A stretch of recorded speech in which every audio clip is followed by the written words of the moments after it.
reply by the President to debate on the opening of Parliament address. I now call upon the Honourable the President to reply to the debate.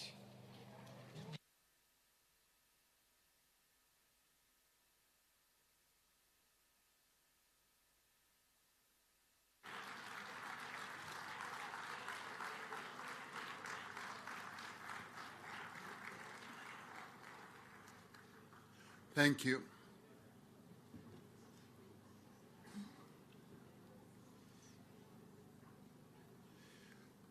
Speaker of the National Assembly, Honorable Toko Didiza, the Chairperson of the National Council of Provinces, Honorable Refilwe Ntsweni-Tsipane, the Deputy President of the Republic of South Africa, Honorable Paul Mashatile, Honorable Members of Parliament, Honorable Speaker and Chairperson, I'd like to begin by thanking the honorable members of this House for a rather robust and enriching debate. The speeches that were delivered the whole of Friday clearly demonstrate that there is a common appreciation amongst members of this august Parliament that a debate of this nature, and indeed the work of this Parliament, is about something far bigger, far more important than just mere politics. It is about the future of our country and its people. It is about a future of opportunity, a future of promise that the people of South Africa have mandated us through their votes on the 29th of May to advance. The nation's eyes are on this Parliament and all of us that they elected to represent them. We wholeheartedly endorse the call by Honorable Moimang, who, when he spoke here, said that this Parliament should become the epicenter of the advancement of the will of the people of South Africa. Much of what has been said during this debate has confirmed that we have entered a new era in South African politics. It is an era of hope. It is an era of optimism for the people of our country and for its future. We must demonstrate in word and in deed that this is an era of a government of national unity and not a fleeting convenience. We've had and will continue to have points of divergence, as the spirited nature of this debate has demonstrated. At the same time, we all understand what is expected of us by those who put us here. They expect us to chart this country towards the ultimate goal of a better life for all, talking to each other and working together, and in the end, pulling in the same direction. That is what the people of South Africa expect of this House. That direction is towards the implementation of the medium-term development plan that's being crafted, the program that will guide the 7th administration. This plan will be based on the 3 strategic priorities that are outlined in the opening address last week. As we said, our priorities are inclusive growth and job creation, reducing poverty and tackling the high cost of living, and building a capable, ethical, and developmental state. For much of the 6th administration, we worked to address the challenges that beset our country and impeded our growth, such as state capture, lack of reforms, COVID-19, load shedding, and the breakdown of our state-owned enterprises. We also work to overcome the silo mentality that pervaded the work of government and which in the past had contributed immensely to inefficiency, duplication, and waste of resources. As the Honorable Kwangwa has rightly put, it is important that whatever policies and programs the Government of National Unity develops, they must be aligned to the social realities that are facing our people. I couldn't agree more. What will define the 7th administration's work is strategic alignment of the priorities we have set out, together with greater efficiencies, the focus on the optimal use of resources.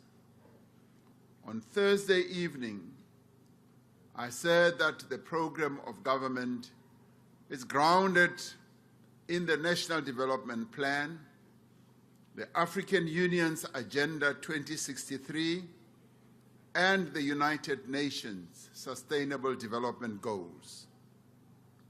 It is important to examine the progress we have made as a nation in addressing the challenges our people face. Last year, South Africa submitted its 3rd country report to the United Nations on our progress towards meeting the Sustainable Development Goals. We highlighted in our report important trends towards meeting the Sustainable Development Goals targets in eradicating poverty and hunger, in good health and well-being, in inclusive and equitable quality education, in the provision of clean water and sanitation, in climate action, in building strong institutions for peace, justice, and other matters. Government's 30-year review report and the results of the Census 2022 are testament to the considerable progress the democratic state has made in pursuing equitable and sustainable development. On eradicating poverty and hunger, more indigent South Africans are accessing grants as part of an extensive social security net to mitigate the worst effects of poverty. As I said in the opening address, in focusing on reducing the cost of living, local government must strengthen its implementation of the indigent policy so that the old, the infirm, and the poor are able to get assistance with the payment of basic services. 60% of our national budget, as we know, is spent on the social wage and programs vital to reducing poverty and supporting the poor. This we do so that we can continuously make efforts to give our people a better life. When the worst global health emergency in modern times struck in the form of COVID-19, we were able to shelter society's most vulnerable through the provision of COVID grants, a scheme to support workers' wages, and support to businesses affected by the lockdowns. Over the next 5 years, we will be putting further programs in place to reduce poverty and mitigate the effects of the high cost of living, especially on the poorest of the poor. On good health and well-being, our country report to the United Nations notes reductions in maternal, infant and neonatal mortality. South Africans are living longer and have better health outcomes.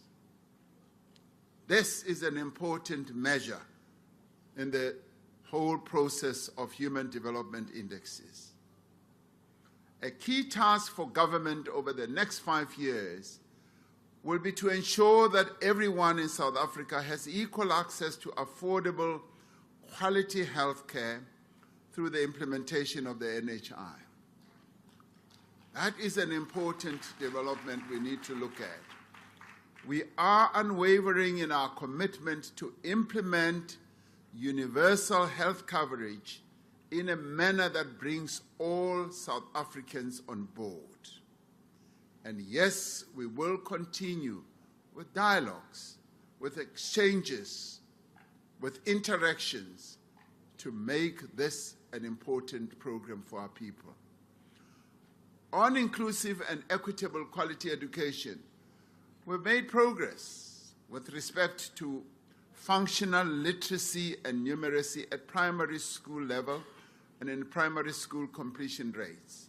More progress needs to be done so that our children can continue or accede to a higher level of being able to read for meaning. Today, more South African children have access to early childhood development and grade R, as well as secondary school education outcomes that are continuing to steadily improve. The Child Support Grant, the no-fee schools, and expanded NSFAS funding has made a considerable impact on the lives of learners, particularly those from poor families. These social protection interventions, alongside others like the Schools Nutrition Program and the Sanitary Dignity Program aimed at female learners, are helping to break the cycle of generational poverty. Minister Gwahube and Deputy Minister Dr. Mhaule have clearly said that they want another major program, that of eradicating pit latrines in schools, to be continued with. And I stand behind them and wish them well as they try to completely eradicate pit toilets in our schools. Now, this is an important program that will bring dignity to the children in our schools. And as we do this, we will be able to enable more children to complete their schooling and to access opportunities also after they finish school with dignity.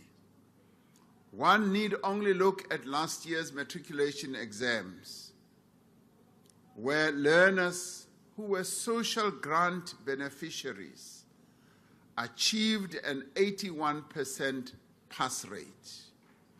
This was an important development. Many of us never thought that we would reach this development so early in the implementation of the program. Access to education expands the capabilities of young people, but it also improves the productive capacity of our economy. As the Honorable Maimane has rightly put it, our young people are competing with the world. This is a new world, one that is rapidly changing and being influenced by technological advances. A better educated, a better skilled workforce makes our economy more competitive and catalyzes growth. We welcome the call for greater investment in skilling young people for the economy and for the future, and for young people to be familiar with emerging economies. Science and technology is going to continue playing an important role in enabling our young people to play the key role in our economy. Dr. Nzimande has informed me that we are going to continue making greater advances in this area. Across all of these interventions, we are prioritizing the health and well-being of children. But we need to sustain advances we have made over the last 30 years by improving maternal and child health care, tackling malnutrition and stunting, improving early childhood education, and ensuring universal access to clean water and sanitation. With respect to the Sustainable Development Goal on the provision of basic services, 84% of South African households now have access to piped water. There may continue to be challenges in a number of areas in our country, but we now have a better understanding of the water architecture in our country and now know more fully what needs to be done. 71% of our people have access to decent sanitation, and 94% of households in our country have access to electricity. No other country on our continent has measures that come close to what South Africa has achieved. This seventh administration will focus on extending these services to those people who still do not have these basic requirements, and it will improve the reliability and affordability of delivery. This will require measures to improve the efficiency of local government to deliver on its crucial mandate. Minister Tlabisa's determination that all municipalities receive the necessary administrative, technical, and financial support for them to be viable and stable does represent the seventh administration's clear intention to improve the functioning of our municipalities. And yes, I will give him the full support as he executes this function. We agree with Councillor Stofile that we must address with urgency the governance and oversight challenges at local government level and the serious problem of municipal and consumer debt. On building and strengthening institutions, we have made significant progress in deepening democracy during 30 years of freedom through safeguarding human rights and fundamental freedoms. As parties to the Government of National Unity, we are in agreement on the importance of entrenching our constitutional democracy and the rule of law.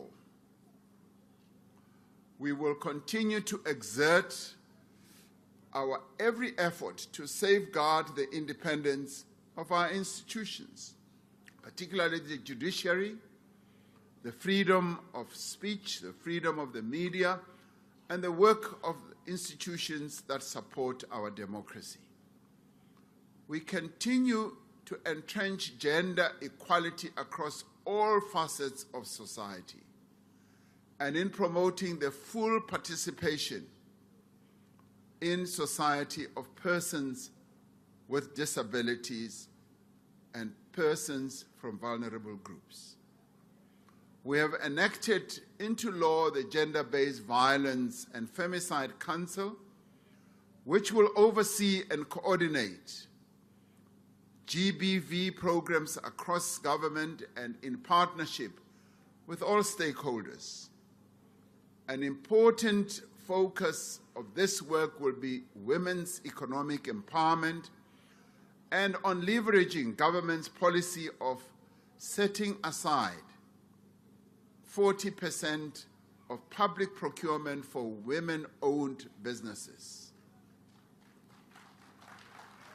Now, this process is underway would like to see more and more of our departments ensuring that the procurement process in our government is more and more biased towards women-owned and run businesses. South Africa is a beacon of hope and progress when it comes to the rights of the LGBTQIA+ community. These are all important aspects of our human rights culture, and we will not turn back from having this approach on the LGBTQIA+ community. I cite this progress we've made together in advancing towards the Sustainable Development Goals, not as a diversion, honorable members, from the realities and challenges of the day. We are very much alive to the challenges we still face in our country, and yet we must remind ourselves that South Africa is not in a hopeless situation, rather, that some in the opposition benches want us to believe and have sought to loudly assert with sound and fury during this debate. They were loud, they were at times disorderly, but we are not the hopeless case they try to paint.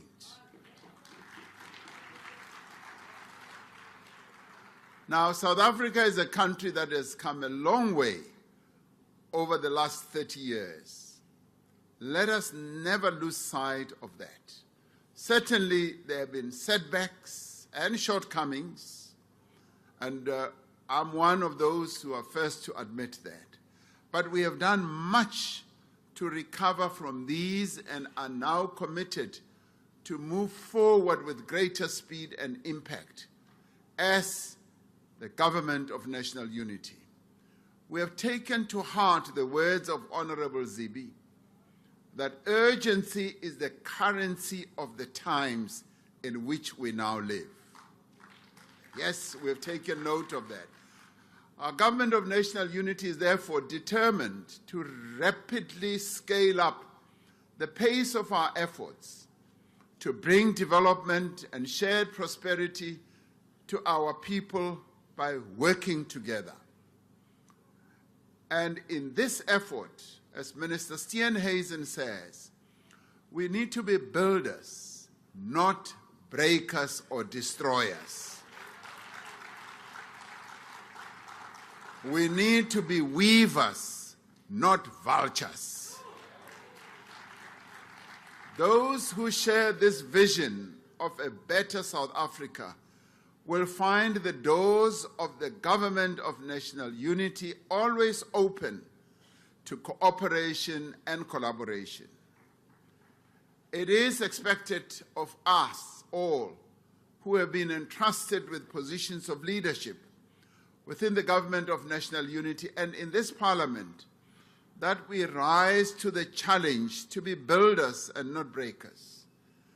We must be at the forefront of building a capable, ethical, and developmental state, of growing an inclusive economy and reducing poverty. As the members of the Government of National Unity, we have agreed to a common minimum program that forms the basis of the work of this 7th administration. We agree with Minister De Lille that the needs and pain of our people know no political affiliation. The policies we pursue and the programs we implement are not the property of any political party. We will therefore, each of us, equally advance and promote the positions and decisions of the Government of National Unity. I have said to my colleagues in the executive that there should be no competition among the parties to the Government of National Unity to try to undo or outdo each other or to lay claim to the policies that we collectively adopt. When we speak of transforming our country, we cannot confine our actions to building roads, factories, and houses. We cannot bring about a better South Africa if we do not give attention to the moral fiber of our society.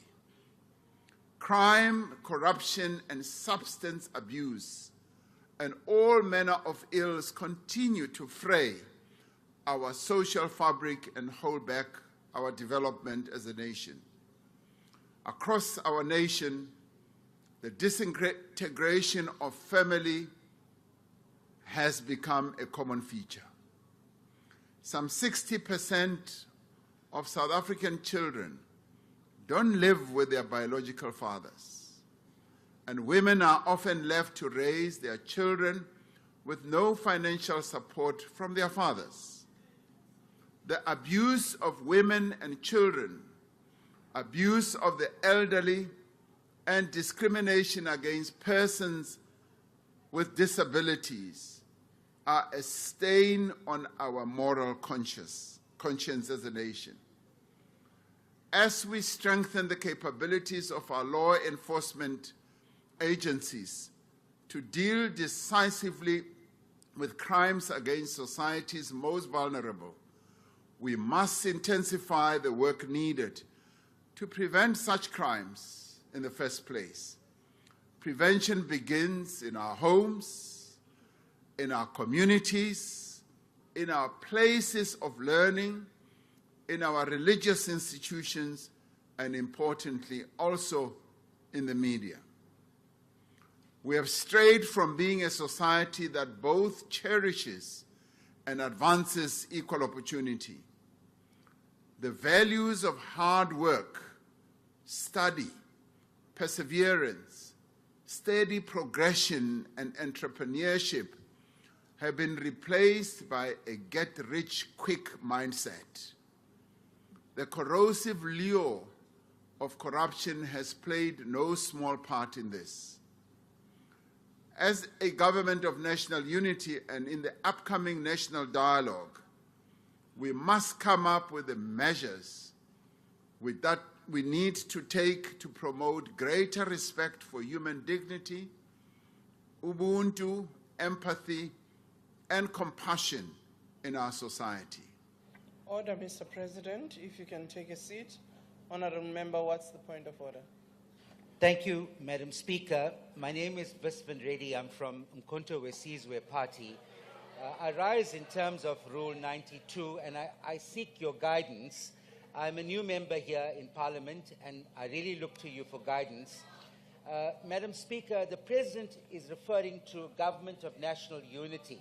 Now, the definition of that is where a government is formed by the major political parties and Order, after Honourable Member. a crisis. I want your clarity. I wonder whether you Order, should be Honourable referring Member. to What this is as your a point? government, a grand coalition, point of order. rather than a government of national unity. It could be seen to be misleading. So I seek your guidance, Madam Speaker. Thank you very Thank you. much. You can Point take of your order. seat, Member. Indeed, there is no reference that can be argued that is wrong in terms of the statement. However, we would look at that matter, particularly on the Rules Committee. For now, we allow the President to proceed. Honourable Member Dlakude. Thank you very much, Honourable Speaker. The Honourable Member quoted a wrong rule. We are in a joint sitting, not the National Assembly. So that rule is quoting is wrong. Thank you very much. Thank you very much, Honourable Thank you for the Dlakude. lesson. Thank you. The Honourable Member did say he is new. He will need guidance, and I'm sure he has taken note of that guidance. Order. Let's allow the President to continue with his response. Mr. President. Thank you, Honorable Speaker. I think the one thing that is new is that we are in a new Marquee Hall. Honorable Speaker, this should involve our faith-based institutions, civil society organizations, working in communities, trade unions, sporting organizations, youth formations, and others. Restoring the values of integrity, honesty, and empathy in our society is not something that a strategic framework of government planning can resolve. It is an all-of-society effort, which we must all be part of. The leadership must come from all of us. Just as we have a responsibility to stand firmly against racism, sexism, homophobia, ethnic chauvinism, tribalism, and discrimination, all leaders must demonstrate to the South African people that we are here to work for them and not for ourselves. We must demonstrate that we are the servants of our people. In 1994, we achieved a democratic breakthrough that many believed impossible and took those important first steps towards reconciliation between the various races in our country. As this Parliament, we must hold firm to the principles that underpin the founding values of our democratic country. We must not allow our work to be derailed by sowers of disunity. The name-calling, race-baiting, and ethnic chauvinism we have seen in the course of this debate has been regrettable. Minister Mackenzie has challenged us as a government and as a society to address the national question. This, I believe, is vital if we are to proceed to build a united nation. Not only do we need to have frank and honest conversations about how race continues to define the prospects of our people, but we need to pursue policies that resolve these contradictions in our economy and society. Honorable Sangoni Diko was clear in saying non-racialism is fundamental to the struggle for a free and equal society. Non-racialism is not a concession. It is not an act of charity. It is something that we must continue to build so that we can achieve a South Africa that truly belongs to all who live in it. The task of building a non-racial society and a non-sexist society requires that we remove the material barriers that apartheid created to divide South Africans. This is why we have placed the task of inclusive growth and job creation at the center of the work of this administration. That is why we have stressed the relationship between growth and transformation. To undertake the necessary redistribution of wealth and opportunity, we do need an economy that grows and thrives. And to achieve growth, we need to mobilize capabilities, resources, and efforts of all South Africa's people. In South Africa, growth and transformation are two sides of the same coin. We cannot achieve one without the other. We should therefore not dismiss the vital importance of ensuring that, yes, we take measures that will benefit all the people of South Africa. It is important that we should not allow ourselves to be led into the false choice between policies that are supposedly pro-business or pro-worker. We stand for inclusive growth that creates employment and that enables businesses to emerge, to grow, and to achieve sustainable returns, be they privately owned businesses or state-owned businesses. We agree with Deputy Minister Hendricks that the private sector needs to take on the responsibility of opening up opportunities for unemployed South Africans, and we have insisted that employment creation must be one of the pillars of our partnership with business. We have seen the impact of the Youth Employment Service, which we established some time ago together with the private sector, and which has created tens and tens of thousands of opportunities for young people, many of which opportunities have now translated into permanent, decent jobs. We appreciate the value and the necessity of public programs that create work and livelihood opportunities. Minister Mantashe is right that if we are to meaningfully address the unemployment crisis, we will have to focus on the lower end of the labor market where mass employment is required. This is where we need to place most of our focus on, because many of the people who are unemployed are those who are at the lower end of the labor market. Honorable Shivambu says we are living in an alternative reality when it comes to job creation. For a taste of reality, he could visit some of the 23,000 schools across the country where more than 1 million school assistants have made a tangible difference in improving learning outcomes, supporting curriculum delivery, and improving classroom environment. As a person who is so well educated, who is also reading for his PhD, he will find it very useful just to go to some of the schools so that he can see what these young people are doing. We deployed these young people during COVID to go and assist in schools, and they did not have an experience in the world of work. As they were deployed, they started demonstrating their capability.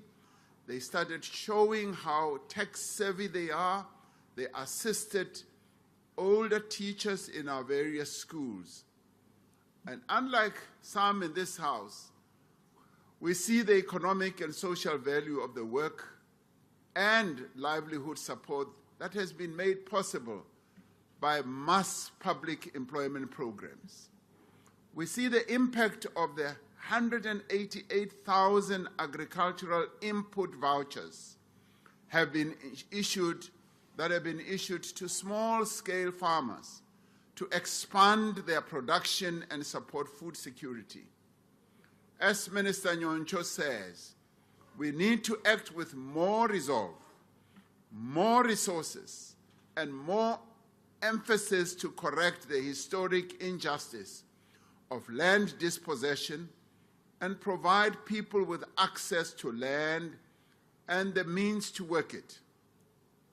We see the vital importance of the initiatives described by Premier Lessufi to provide finance, skills, technology, and infrastructure to grow township economies and create jobs. Minister Stella Ndabeni will be focusing more intently on what we need to do to support small and medium enterprises, particularly in rural areas and in the townships. 30 years ago, honorable members, at the summit of the Organization of African Unity, the forerunner of the African Union, our nation's founding father, Nelson Mandela, said, "Africa shed her blood and surrendered the lives of her children so that all her children could be free." He continued to say, "1 million times she put her hand to the plow that has now dug up the encrusted burden of oppression accumulated for centuries, close quotes. As this administration, we remain committed to a foreign relations policy and outlook that prioritizes the achievement of the African Union's Agenda 2063. Honorable Malema, South Africa's role on the continent and across the world remains firmly on our agenda. We don't just talk about it, we do, we act it out as the Republic of South Africa. We see the African Continental Free Trade Area and other instruments of continental economic integration as vital to our own economic fortunes. In January this year, we saw our first shipment of products to other African countries under the African Continental Free Trade Area. We are extremely encouraged by the potential of the trade area and what it presents in terms of new markets for South African goods, products, and services. We welcome the progress that is being made towards finalizing rules of origin of products and towards a pan-African payment and settlement system. As Minister Tau said, the African Continental Free Trade Area is a game-changing initiative to leverage one of the fastest growing consumer markets in the world, Africa. A growing market that is young, that is tech-savvy, highly educated, and conscientious about implementing actionable Pan-Africanism and for the 21st century. As South Africa, we are committed to silencing the guns on the continent and playing our part in peacekeeping and peace-building efforts on our continent. And we do this not because we are adventurists. We do this at the behest of the United Nations, the African Union, and our own Southern African Development Community, SADC. We have deployed members of the South African National Defense Force to support the UN, the AU, and SADC peacekeeping missions in several parts of our continent. They have served not only their own country, but also their continent with diligence and courage. We once again pay tribute to the soldiers who have lost their lives during operations in the DRC and in Mozambique, but also in our own country, as some have unfortunately lost their lives either through fires or various mishaps. And we do pass our condolences to the families of our soldiers, and we salute their bravery and sacrifice in the cause of peace in one of the world's most troubled regions. But we also pay our condolences to the families of our police officers who also die in operations and whose families lose breadwinners and their loved ones. So we dip our heads to them as well. We continue to make every effort to ensure the safety and well-being of our troops, of our police, in all the various operations that they get involved in. Our principled solidarity with the peoples burdened under the yoke of oppression and subjugation will not waver. We stand in solidarity with the peoples of Western Sahara and Palestine, and we continue to support Cuba as well. On Friday last week, as members of this House were debating, the International Court of Justice issued an advisory opinion on the state of Israel's continued occupation of Palestine and the construction of settlements in the West Bank. ruling that this was illegal under international law. The court said this should come to an end and as rapidly as possible. And we also reiterate that the occupation of Gaza and the West Bank must come to an end so that the Palestinians must have self-determination. Now, this is a separate case to the one launched by South Africa at the International Court of Justice last year in response to the genocide being perpetrated against the people of Gaza. What this latest ruling indicates is that international momentum against Israel's continued violations of the rights of the Palestinian people is growing. Just as I finish addressing you replying to this debate, I will be meeting the entire legal team that represents us at the International Court of Justice. These are some of the dedicated South African jurists, legal eagles, I call them, who have, through their intellectual prowess and legal knowledge, been able to lift our flag to the topmost part of the international justice system. And I am going to be thanking them on your behalf. Just as our struggle for national liberation was eventually won with steady victories, so too will the quest for Palestine statehood be ultimately realized. We will continue to pursue progressive internationalism and advance principled solidarity. Our own history and experience demands no less of us.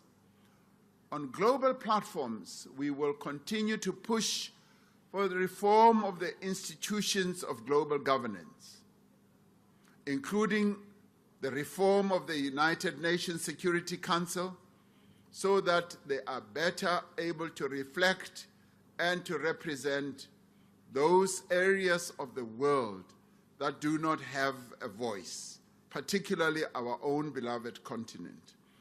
We will continue to push for the international financial institutions and the multilateral development banks to be reformed and representative, and to provide greater financial and technical support to developing countries to meet their most pressing needs. South Africa is preparing to host the annual G20 summit in 2025. We are pleased that our campaign to include the African Union as a member of the G20 was successful. You might recall we were the only African country that has been part of the G20.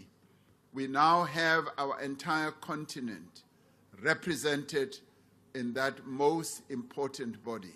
So South Africa and the AU will be acting together to advance the interests of our continent. This is an important platform to advance the interests of our continent and other countries of the global south, and to mobilize support for a more just and equal world order. Last year, South Africa played an instrumental role in the expansion of BRICS. This represents favorable trade and investment opportunities for our country, which we will continue to pursue in the course of the 7th administration. And we will continue to urge more developed economy countries to meet their responsibilities and obligations to developing economies to provide support for climate change adaptation and mitigation in line with their commitments under the Paris Agreement.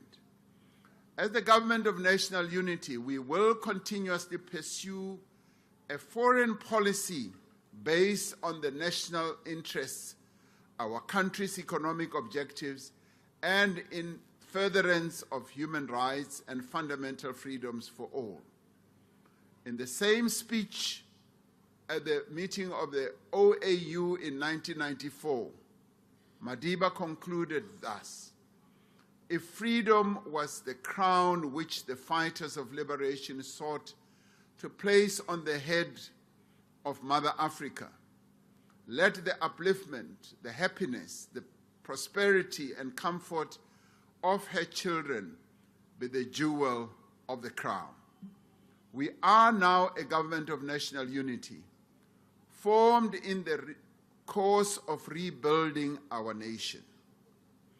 We are committed to putting our differences aside and working together for the common good. I'm really pleased that the members of the Government of National Unity demonstrated the unity of purpose and the commitment they have to advancing the interests of all South Africans during the debate and indeed in what they will be doing as leaders of the Government of National Unity. Behind us are 62 million South Africans who want and need us to succeed. And we will succeed as the Government of National Unity, even though others don't wish us well. Succeed we shall.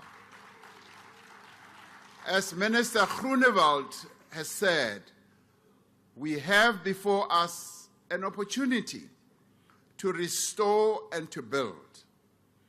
So let us use this opportunity in challenging the difficult times that we live in the challenging and difficult times we live in. This unity will be our comfort. The unity that we are forging will be our courage, and it will be our greatest strength. It is time to get South Africa working again. Now, I want to conclude on dealing with one issue which I think needs to be observed in our debates in Parliament. It's important, Honorable Malema, that as we debate, we should play the ball and not the man. Now, you spend a considerable amount of time playing me, the man. What is important in building this country is to play the ball of development. You spend a lot of time talking about how the National Union of Mine Workers was formed. I would like you to read some books, but more importantly, I would like you to spend time to talk to people like Gwede Mantashe, who was a miner, who was one of the first members of the National Union of Mine Workers. I would like you to speak to people like James Mutlatsi, who was the president of the National Union of Mine Workers. It's a pity that Elijah Bahai, a stalwart in our struggle in the African National Congress, has passed on. I would like you to speak to people like Salai, who is in Lesotho. I'd like you to speak to people like Director Matlala. I'd like you to speak to many members of the NUM who on the 2nd of December 1982 got together in Klerksdorp to form the National Union of Mine Workers. And as they formed that union, they said, we are building a shield and a spear that is going to improve the lives of mine workers. And they did exactly that. And this Anglo-American that you quote suffered the greatest brunt of the actions of mine workers. 5 years later, after formation, being the largest union in this country, they embarked on a 21-day strike and stopped the entire mining industry in this country. And you call that a sellout position. That was not. Speak to Mondli Gungubele, who was a member of the NUM. Speak to many others. So in doing what you do, play the ball. The question I would ask, Va was J? Marikana. Va was J? Where were you? Now, this is an important lesson. An important lesson. Order, honorable members. Order, honorable members. Honorable members. Marikana. Honorable members, can you please be in order? Honorable members, I wish to remind you, those of you who are making noise Friday, you requested the presiding officers to protect each and every one of you. Can we please be magnanimous and do exactly that? If you have got a point of difference, a point of debate, you have an opportunity when you take the platform in the debates to do so. Can we please allow the President to finish his address? Honorable Malema, nalwena, re na lo hwetša nako ya gore re dule fatshe re bolele. Ke nyaka gore re iphe nako mokgomana, mošabi, re ke re dule fatshe, re bolele ka politiki, gagolo politiki yane ya kgale, e ke bonang gore a o e kwešišiše gabotse. E ke bonang nkare o na le wa itse wa fatlega ke nyaka gore re dule fatshe go etsetsa eng go etsetsa gore ha o ema mo o iphe nako ya gore o bolele ka seo se tlaisang ditaba tsa rena kwa pele. You know, o ile wa ema mo some 2 years ago wa roga papa wa ka wa re papa wa ka ne ile leponisa. And yes, I'm proud to have been the son of a policeman, a very good policeman. Ke boletse le nkgono wa hao, and nka se ke ka ema mo ka roga nkgono wa hao ka ba ne ke mo tlhompha le wena ke a go tlhompha. Ke bolela so ka obane go tshwanetse gore ha re le politiking re ite hesi sa uri re thomphane, re sumbedze uri re ne zwine ra khou zwi ita ndi zwine zwa ḓo isa lushaka lwashu phanḓa. Hezwi zwe wa zwi amba hafha ndo wana uri a zwi ngo fara nne fhedzi hambi, zwo fara na vhathu vhanzhi hambi. So kha ri dzule fhasi nne na iwe ri ambe zwavhuḓi nga uri holu lushaka ri nga lu fhaṱa hani. Ni helela kwala. Ndi a livhuwa. Thank you very much.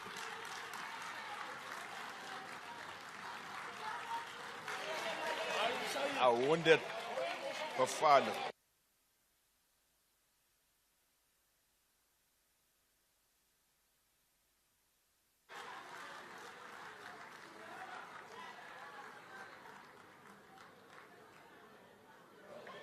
I thank the Honorable, the President, for his response to the debate. Honorable members, that concludes the debate on the opening address and business for the day.